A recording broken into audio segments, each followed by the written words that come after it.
So again, we've got two brackets that we need to expand. However, there's a negative involved in this one. We're taking away those two brackets. So I'm going to do the first bracket as normal. So I've got 4 times p plus 3. 4 times p is 4p. And 4 times positive 3 is positive 12.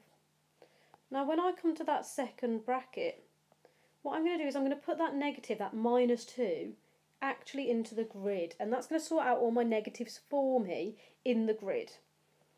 So I've got negative 2 times p plus 5. Negative 2 times p is negative 2p. And negative 2 times positive 5, well 2 times 5 is 10. And a negative times a positive is a negative. So if I write all of that out, I've got 4p plus 12. And just write your answers to the grid straight away. Minus 2p minus 10. So now I can collect my like terms. So I've got my p's, and that's 4p take away 2p is just going to be 2p.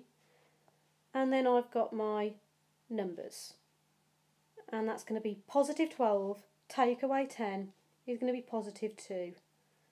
So my whole answer is 2p plus 2.